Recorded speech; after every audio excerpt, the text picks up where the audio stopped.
What's up everybody, welcome back to the channel. In this video I'm going to show you guys how to undo a change in the Claude Code if you're using the get.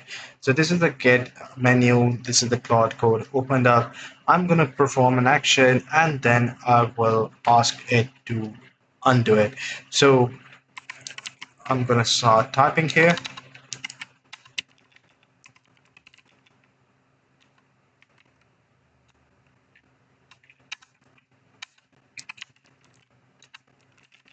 Multiply number 7 by 1987, and of course I will do this, so it will give me the answer like this. So this is the output. Add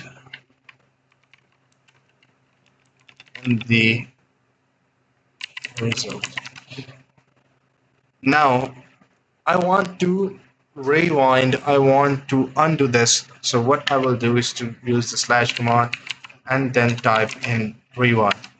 So it will ask me restore the code or the conversation to the point before current or multiply a number by this one.